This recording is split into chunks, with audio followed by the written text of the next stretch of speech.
Say tricks. This build was requested by Gabriel Kunha 3079.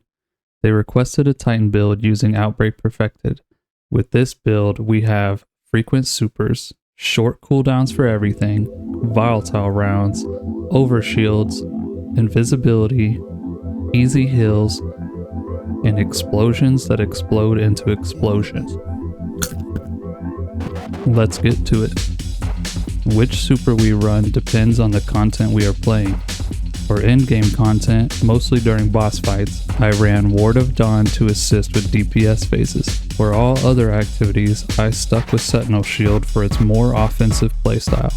I wanted all of my cooldowns to be as short as possible with this build, so I opted for Rally Barricade. Also, the quicker reloads are pretty nice. I also chose Shield Throw because of its shorter cooldown, but I also like it for its range, which also makes it the better option for higher end content. Each enemy hit by the shield grants us 15 overshield up to 45. I ran Void Wall for its large area of effect and mid-tier cooldown. Vortex or suppressor grenades are also great options. Our first aspect, Controlled Demolition, is a must-have. This is the main tool for making our explosions explode into more explosions that explode into explosions.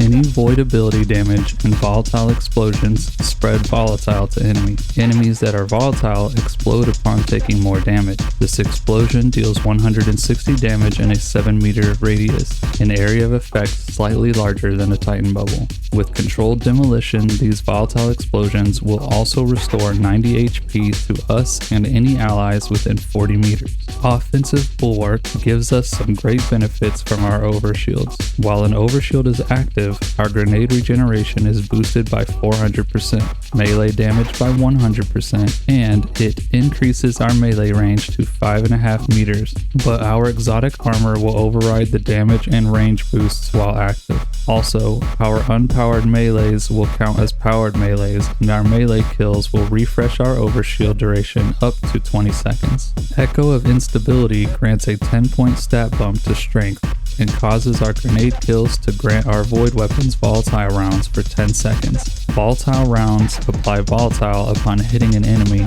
and also stun barrier champions. Echo of Leeching grants a 10-point stat bump to resilience and causes our melee kills to trigger health regeneration for ourselves and nearby allies. Echo of Obscurity grants a 10-point stat bump to recovery and causes our finishers to grant invisibility for 5 seconds. Echo of Expulsion grants a 10-point stat bump to intellect and causes our void ability kills to make enemies explode, dealing 160 damage in a 7-meter radius. This explosion is not technically a volatile explosion, but behaves the same way as far as our controlled demolition aspect is concerned. If you want to swap out any of these fragments, then try to only swap them out for Echo of Domineering. This is mainly for the stat bump. We want to avoid hits to our stats in this build, and that will make more sense when we get to our mods. That said, out of all of the fragments with stat boosts, I found Domineering to be the least synergistic. We will be using the Synthoceps Exotic Gauntlet. While there are 3 or more enemies within 15 meters, the Biotic Enhancements exotic perk will be active. Biotic Enhancements will increase our melee damage by 200%, our super damage by 50%, and boost our melee range up to 7 meters.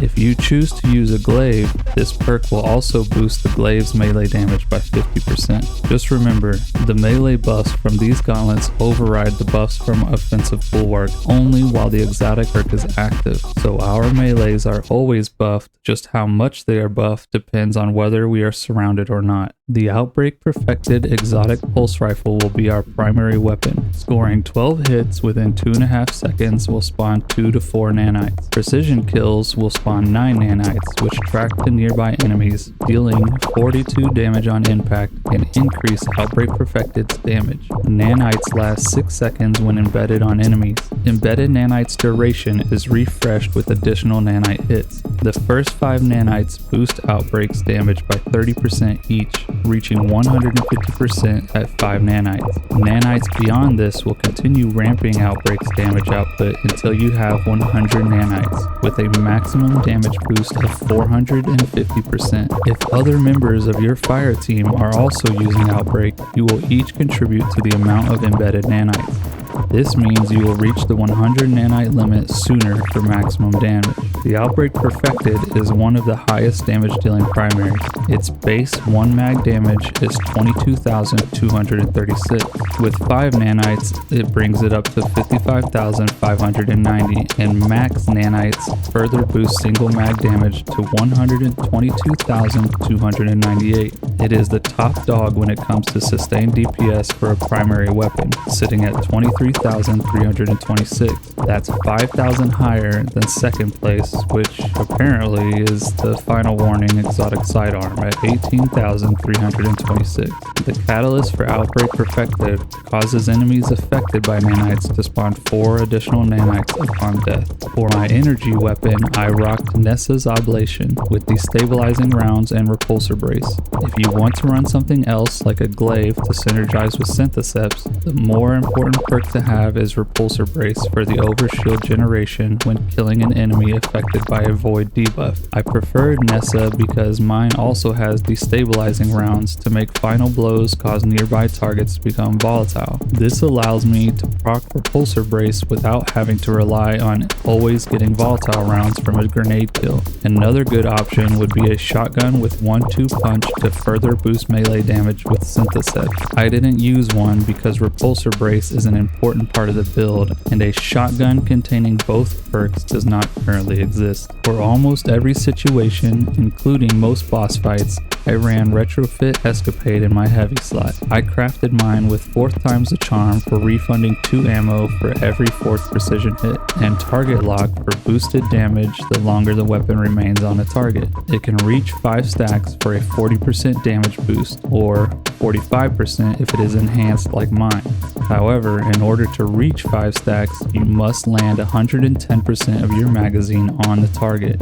You heard that right, I said 110%. This is also where 4th times the charm will help you out. If your aim is true, you can easily put out over 2 million damage in a boss phase with this weapon. And being a machine gun, it's great for ad clear, especially after activating volatile rounds. If you find yourself in a situation that needs better burst damage or more precision, switch over to the Taipan linear fusion rifle. Mine has firing line for 20% increased precision damage while within 15 meters of 2 allies, and triple tap to refund 1 ammo for every 3rd precision hit. Even though it isn't as potent as it used to be, the Vice Stinger origin trait has a chance to refill 25% of the magazine for each hit, but can only activate once every 7 seconds. For our armor stats, we want 100 resilience so we always have 30% damage resistance, and to keep our class ability cooldown low. We want everything else to be 70 except mobility.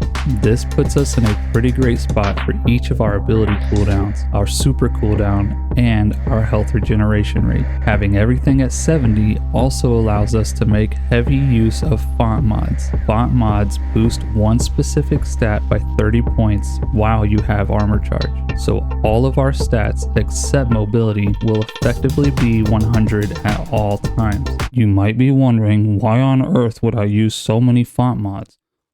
I don't know, man. It just made sense at that time, alright?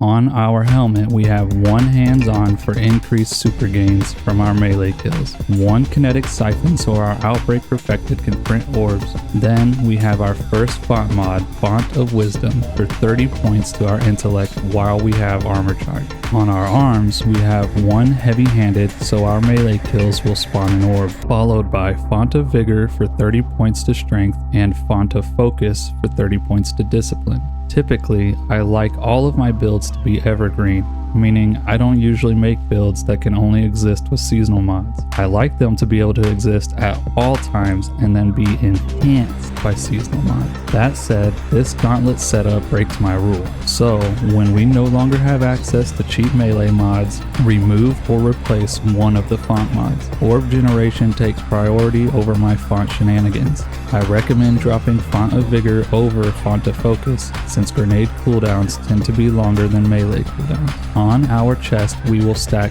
2 charged up mods so we can have a maximum of 5 total armor charges. Then I threw on 1 void reserves for a little extra ammo. In higher end content, feel free to drop the reserves in one of the charged up mods for the appropriate resistance mods. If you absolutely need to, you can drop the second charged up mod for even more space for resistance without really hindering the build too much. However, in all of my footage, I do have 2 charged up mods. I use 2 charged up mods to increase the uptime of our armor charges. With these, plus the time dilation we will cover in a moment, our armor charge can last for 1 minute and 15 seconds. This is long enough to keep our stat boosts up while running from one encounter to the next in most activities. On our legs, we have Orbs of Restoration for roughly 10% ability energy to our least charged ability, 1 recuperation for 70 HP on orb pickups, and 1 absolution mod to grant 5% ability energy to all 3 abilities on every orb pickup. 95% of the time you are going to keep this setup. But if you are running a boss encounter and are more concerned about damage output, you can swap 1 or more of these out for surge mods. Swap out recuperation first, then absolution, and then orbs of restoration. In my gambit footage for this video, I swapped the first 2 for 1 kinetic surge and 1 void surge. During Last Wish, when I got to Riven, I swapped all 3 out for 3 void surges. And then I put all 3 back on for the Riven's Heart Run. Finally, our class item will have 1 time dilation, so our armor charges last 15 seconds each instead of 10, and 1 font of restoration for 30 points to recovery while we have armor charge. This build benefits nicely from the following seasonal artifact mods. Authorized mods for Void and Melee, lowering the costs of each to 1 energy versus 3. Unto the Breach to create a Void Breach when we defeat a Void debuff target, which is all the time with this build. Protective Breach, so that Void Breaches will give us an overshield or refresh our existing overshield. This one and the next perk are especially nice for our build. Supernova will cause our next source of void damage after picking up a Void Breach to create a large weakening pulse.